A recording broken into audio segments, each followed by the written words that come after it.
Halo anak-anakku kelas 6 semuanya, selamat bertemu lagi dengan Ibu dalam pelajaran agama.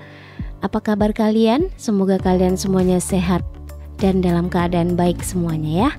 Baik, kita hari ini akan belajar bersama pelajaran yang ke-12, yaitu seluruh pribadi Yesus mewartakan kerajaan Allah. Dalam pembelajaran kita kali ini, tujuan kita mempelajari hal ini adalah yang pertama, kita diajak untuk meneladani Yesus sebagai tokoh idola. Dan yang kedua, kita diajak untuk memahami gelar-gelar yang diberikan kepada Yesus yang tercantum di dalam kitab suci juga. Baik, marilah kita segera mulai pembelajaran kita kali ini. Anak-anak yang terkasih, dalam hidup sehari-hari kita, siapa coba tokoh idola kalian? Pasti di antara kalian memiliki tokoh-tokoh idola ini ya. Antara lain, ini siapa yo? Yang sebelah kiri pasti kalian mengenal ya. Yang pecinta bola, para cowok nih pasti mengenal tokoh ini. Hebat dia ya, Ronaldo. Kemudian ini ada yang sebelah kanan, pasti nih anak-anak cewek ini pada mengenal nih. Atau mungkin ada anak cowok yang mengenal karena nih cantik nih yang sebelah kanan. Siapa itu?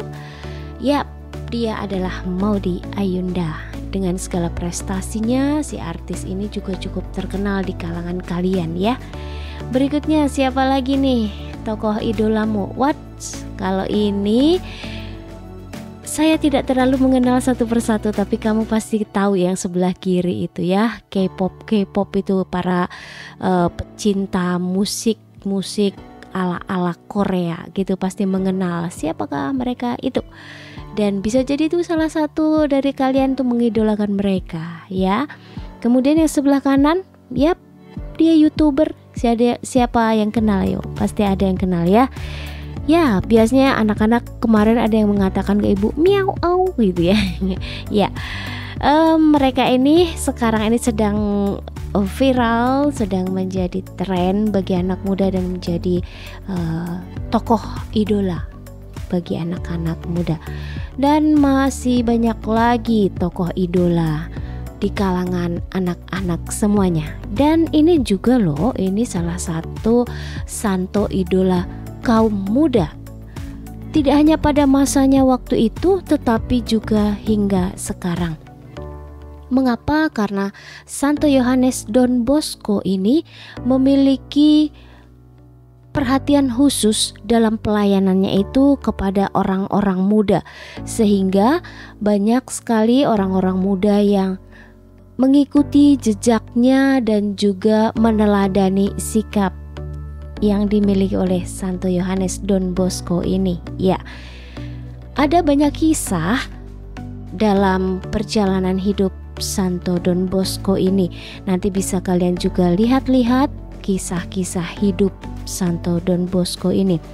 Salah satunya ada hal yang menarik ketika Santo Don Bosco ini waktu itu berada di gereja, didatangi oleh seorang ibu dengan putrinya yang mengalami kebutaan dari lahir. Lalu dia menemui Yohanes Don Bosco ini. Kemudian sempat ditanyakan, apakah yang akan engkau minta? Apakah sudah kamu ke dokter?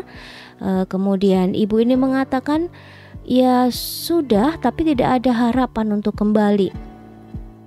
Kemudian Don Bosco ini bertanya kepada si anak perempuan kecil yang buta ini, apakah engkau bisa membedakan benda yang besar dan kecil? Dia mengatakan, saya tidak bisa melihat sama sekali Bapak, saya tidak tahu. Kemudian Don Bosco ini meminta si ibu itu untuk melepaskan penutup mata anak perempuan ini. Kemudian Don Bosco membawa kepada Bunda Maria yang selalu ia mohonkan doa, restu, perlindungan, dan supaya juga membawakan doa-doanya kepada Yesus. Kemudian pada saat itu Don Bosco sempat bertanya, apakah engkau bisa melihat? Dan sekali lagi sang anak perempuan mengatakan, tidak, saya tidak bisa melihat apa-apa, katanya. Lalu apakah engkau ingin melihat?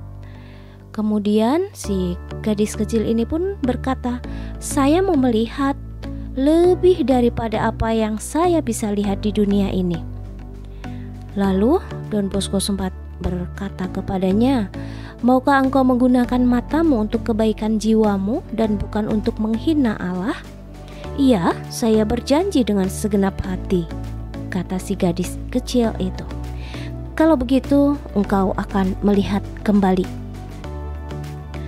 Lalu Don Bosco mengajak mereka untuk berdoa Salam Maria, karena memang Don Bosco ini sangat berdevosi, menghormati Bunda Maria sebagai Bunda Yesus Kristus.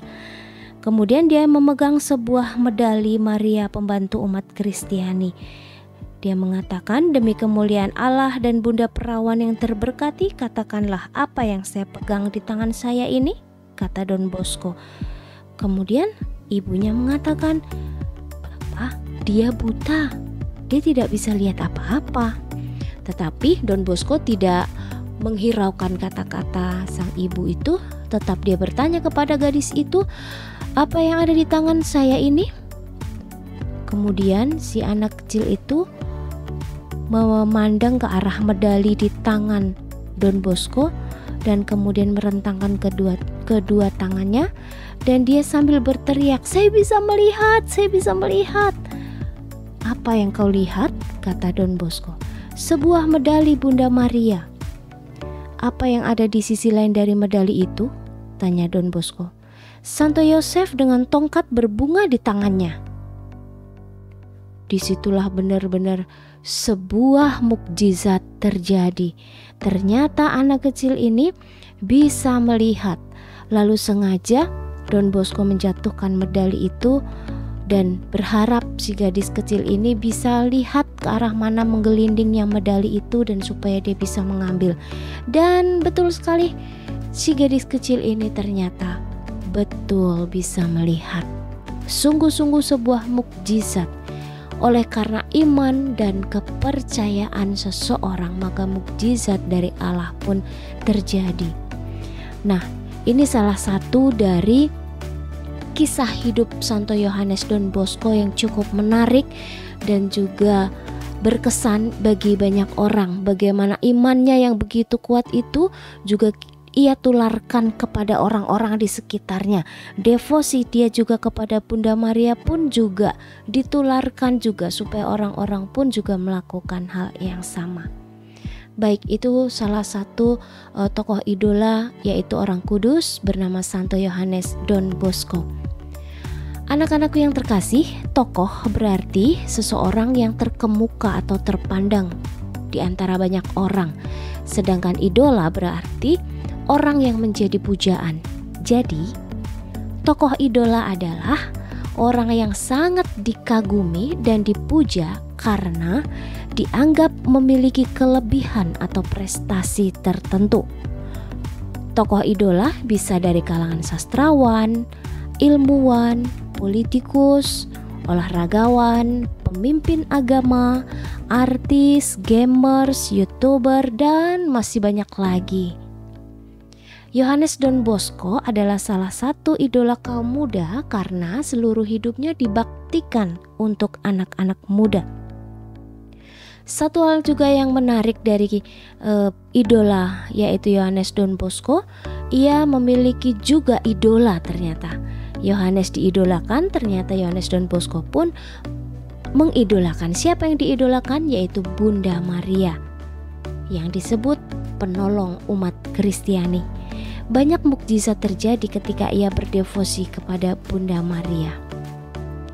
Nah, anak-anakku yang terkasih, kalau tadi kita sudah mengenal ada idola dalam hidup kita sehari-hari, ada idola, salah satu idola dari orang kudus yaitu Santo Yohanes Don Bosco, dan kali ini kita melihat idola dari segala idola, yaitu Yesus Kristus. Nah, Yesus Kristus ini rupanya memiliki gelar-gelar khusus atau julukan-julukan khusus kalau dalam bahasa kita ya.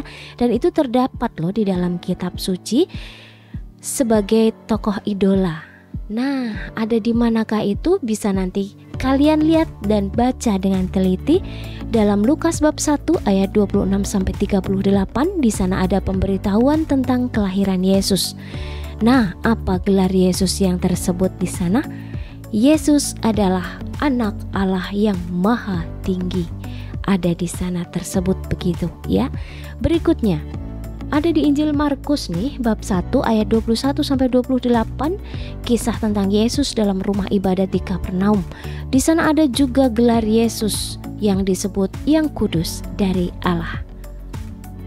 Masih banyak lagi gelar-gelar Yesus yang ada di dalam kitab suci, semacam Yesus anak Daud, Yesus adalah Mesias, dia sang Immanuel, dan masih banyak lagi. Nanti bisa kalian lihat. Rajinlah membaca kitab suci kalian supaya kalian semakin akrab, semakin dekat, semakin mengenal Yesus ya. Baik, berikutnya ini juga mengapa juga Yesus menjadi idola. Salah satunya ini yang ada di dalam kisah Injil Markus bab 14 ayat 32 sampai 42. Di sana dalam kisah di mana Yesus berada di Taman Getsemani. Kenapa dari kisah itu bisa kita idolakan? Yaitu pribadi Yesus. Bagaimana Yesus itu dengan sikap-sikapnya, konsekuensi dari seluruh yang ia katakan adalah ia lakukan, itu nyata. Jadi antara perkataan dan perbuatan Yesus itu benar-benar menyatu. Ketika Yesus mengajarkan untuk melaksanakan seluruh kehendak Bapa, maka ketika ia berada di Taman Getsemani, dia tahu bahwa esok harinya dia akan ditangkap, disiksa, dan disalibkan. Yesus tahu resiko dari pewartaannya ini. Dan secara dia menggunakan fisik tubuh manusiawi, pastinya ada perasaan-perasaan di mana takut. Pastinya ada perasaan-perasaan dia membayangkan besok betapa sakitnya tubuhnya akan disiksa dan disalibkan. Nah, resiko itu pastinya Yesus tahu. Mengapa Yesus bisa tahu apa yang akan terjadi esok, lusa, dan seterusnya? Ya, karena Yesus adalah Allah. Kalau Yesus hanya manusia biasa, tidak mungkin, impossible bisa mengetahui apa yang besok akan terjadi. Dan ketika Yesus mengetahui betapa pahitnya situasi yang akan dialami esok harinya, Yesus sadar itu, tapi Yesus tidak lari dari kenyataan. Konsekuensi dari pewartaannya adalah ada yang menerima dan ada yang menolak. Maka ketika ditolak pun dia tetap menerima. Dia tidak membenci, dia tetap mengasihi orang yang menolaknya. Maka Yesus kembali mengajarkan kepada kita, terjadilah padaku menurut kehendak-Mu. Artinya menurut kehendak Allah yang terjadi atas kehidupan manusia, bukan kehendak pribadi. Nah, ini nih betapa Yesus tuh benar-benar tokoh idola yang bisa kita contoh nyata dalam hidup kita sehari-hari. Ini tadi yang Ibu Nia katakan, bagaimana di dalam Injil Markus itu, dalam perikop ketika Yesus di Taman Getsemani, Yesus benar-benar melaksanakan kehendak Allah. Walaupun dia tahu ada orang yang tidak menyukainya, dia tetap tidak berhenti melakukan kebaikan, pewartaan tentang kerajaan Allah. Wafat dan kebangkitan Yesus pun akan membawa keselamatan bagi seluruh umat manusia tanpa terkecuali. Kemuliaan dan sukacita Yesus kita alami hingga sekarang melalui berkat dan mukjizat yang kita dapatkan, kita peroleh, kita alami dalam hidup kita sehari-hari. Anak-anak yang terkasih, terima kasih kalian sudah menyimak dengan baik pembelajaran pada kali ini. Tetaplah kita menjadikan Yesus sebagai tokoh idola kita yang sempurna. Karena kalau tokoh idola masih manusia, kadang ada kekurangannya dan itu manusiawi sekali. Maka kita mencontoh tokoh idola dari segala idola, yaitu Yesus Kristus. Dia mewartakan seluruh pribadinya itu untuk kemuliaan Allah. Maka mari kita juga dengan pribadi kita menjadikan diri kita sarana pewartaan tentang kebaikan Tuhan. Terima kasih, sampai ketemu lagi dalam pembelajaran berikutnya. Tetap semangat belajar, jaga kesehatan. Sampai bertemu lagi, Tuhan memberkati.